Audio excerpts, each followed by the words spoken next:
Big ಮಾರ್ನಿಂಗ್ಗೆ ಮತ್ತೆ ಸ್ವಾಗತ. ರೇಣುಕಾಸ್ವಾಮಿ ಕೊಲೆ ಕೇಸ್ನಲ್ಲಿ ದರ್ಶನ್ ಅಂಡ್ ಗ್ಯಾಂಗ್ನ ಕರಾಳ ಮುಖಗಳು ಒಂದೊಂದಾಗಿ ಬೆಳಕಿಗೆ ಬರ್ತಾ ಇದೆ. ಈಗ ಈ ಕೇಸ್ನಿಂದ ಹೊರ ಬರೋದಕ್ಕೆ ಕೋಟಿ ಕೋಟಿ ಆಮಿಷ ಒಡ್ಡಿದ್ರು ಅನ್ನೋ ಆರೋಪ ಕೂಡ ಕೇಳೋದಕ್ಕೆ ಸಿಕ್ಕಿದೆ. ಈ ಕುರಿತ ವರದಿ ಇಲ್ಲಿದೆ ನೋಡಿ.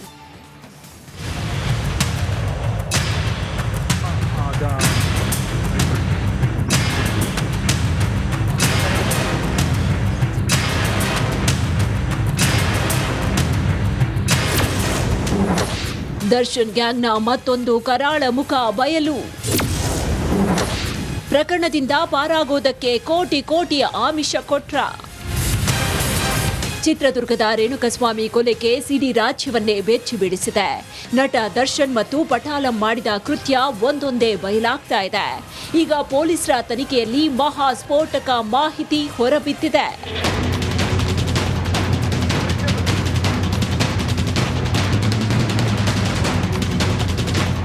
ಡಿ ಗ್ಯಾಂಗ್ಗೆ ಪೊಲೀಸರು ಡ್ರಿಲ್ ನಡೆಸ್ತಾ ಇದ್ದು, ಪ್ರಕರಣದಿಂದ ಪಾರಾಗೋದಕ್ಕೆ ಕೋಟಿ ಕೋಟಿ ಆಮಿಷ ನೀಡಲಾಗಿತ್ತಂತೆ. ಕಾಮಾಕ್ಷಿಪಾಳ್ಯ ಠಾಣೆ ಪೊಲೀಸರ ತನಿಖೆ ವೇಳೆ ಸ್ಫೋಟಕ ಸತ್ಯ ಬೆಳಕಿಗೆ ಬಂದಿದೆ. ಆರೋಪಿಗಳನ್ನ ಕಸ್ಟಡಿಗೆ ಪಡೆದು ಪ್ರತ್ಯೇಕವಾಗಿ ವಿಚಾರಣೆ ನಡೆಸ್ತಾ ಇದ್ದು, ಆರೋಪಿಗಳು ನಾನಾ ರೀತಿಯ ಹೇಳಿಕೆಯನ್ನ ನೀಡ್ತಾ ಇದ್ದಾರೆ. ಈ ಪ್ರಕರಣದಲ್ಲಿ ತನ್ನ ಹೆಸರು ಬಾರದಂತೆ ಮಾಡುವುದಕ್ಕೆ ಹಲವರಿಗೆ ದರ್ಶನ್ ಕರೆ ಮಾಡಿದ್ರಂತೆ. ಅಲ್ಲದೆ ತನ್ನನ್ನ ಪಾರು ಮಾಡಿದ್ರೆ ಕೋಟಿ ರೂಪಾಯಿ ನೀಡುವುದಾಗಿ ಆಮಿಷ ಒಡ್ಡಿದ್ದಾರೆ ಎನ್ನಲಾಗಿದೆ.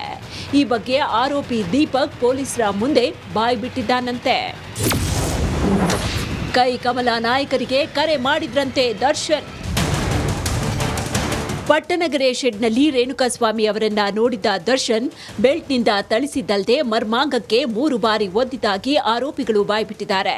ಅಲ್ಲದೆ ಕೇಸ್ನಿಂದ ಪಾರು ಮಾಡುವುದಕ್ಕೆ ದರ್ಶನ್ ಕೈ ಕಮಲ ನಡಿ ಈಗ ಶುರು ಮಾಡೋಣ.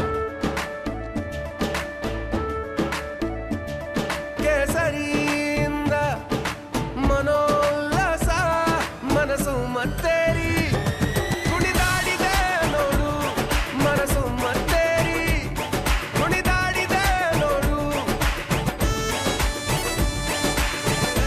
ಕ್ಷಣ ಕ್ಷಣವೂ ಆಚರಿಸಿ ಕೇಸರಿ ಹಬ್ಬ.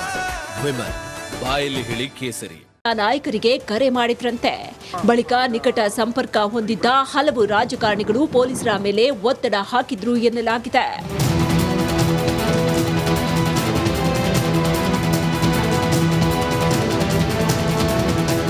ಕಾಂಗ್ರೆಸ್ನ 2 ಮತ್ತು ಬಿಜೆಪಿಯ 1 ರಾಜಕಾರಣಿಗೆ ಕರೆ ಮಾಡಿದ್ರಂತೆ ದರ್ಶನ್. ಇನ್ನು ಪೊಲೀಸ್ ಹಿರಿಯ ಅಧಿಕಾರಿಗೆ 100ಕ್ಕೂ ಹೆಚ್ಚು ಕರೆ ಬಂದಿದೆ ಎನ್ನಲಾಗಿದೆ. ಆದರೆ ಹಿರಿಯ ಅಧಿಕಾರಿ ಇದಕ್ಕೆ ಸ್ಪಂದಿಸದೆ ಸುಮ್ಮನಾಗಿದ್ರಂತೆ.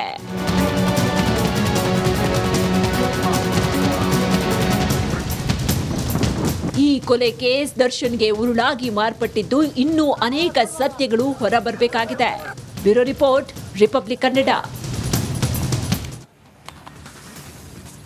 ಇನ್ನು ನಟ ದರ್ಶನ್ಗೆ ರೆಡಿ ಆಗ್ತಾ ಇದೆಯಾ ದೊಡ್ಡ ಕುಣಿಕೆ ಅನ್ನೋದು ಪ್ರಶ್ನೆ. ದಾಸನಿಗೆ ಇನ್ನೂ ಜೈಲೂಟವೇ ಗತಿಯಾಗುತ್ತಾ? ಫಿಕ್ಸ್ ಅಂತ ಹೇಳಲಾಗ್ತಾ ಇದೆ. ಸದ್ಯಕ್ಕಂತೂ ಆಚೆ ಬರೋ ಮಾತೇ ಇಲ್ಲ. ಆರೋಪಿಗಳು ಭವಿಷ್ಯದಲ್ಲಿ ಉಲ್ಟಾ ಹೊಡೆಯೋ ಸಾಧ್ಯತೆ ಇರುತ್ತೆ. 10 ಆರೋಪಿಗಳ ಬಳಿ. ಹಾಗಾಗಿ ಹೇಳಿಕೆ ದಾಖಲು ಮಾಡ್ಕೊಳ್ಳೋದಕ್ಕೆ ಪೊಲೀಸರು ಸಿದ್ಧತೆ ಮಾಡ್ಕೊಳ್ತಿದ್ದಾರೆ. ನಾಳೆ ದಿನ ಉಲ್ಟಾ ಹೊಡಿಬಾರ್ದು ಅನ್ನೋ ಕಾರಣಕ್ಕೆ ಸಿಆರ್ಪಿಸಿ ಸೆಕ್ಷನ್ 164 ಹೇಳಿಕೆ ದಾಖಲು ಮಾಡ್ಕೊಳ್ಳೋದಕ್ಕೆ ಪೊಲೀಸರು ತಯಾರಿ ಮಾಡ್ಕೊಳ್ತಿದ್ದಾರೆ.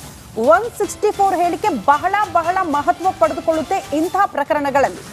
ಪೊಲೀಸ್ ಅಧಿಕಾರಿಗಳಿಗೆ ಕಮಿಷನರ್ ದಯಾನಂದ್ ಸೂಚನೆ ಕೊಟ್ಟಿದ್ದಾರಂತೆ ಹೇಳಿಕೆ ದಾಖಲು ಮಾಡಿಕೊಳ್ಬೇಕು ಅಂತ.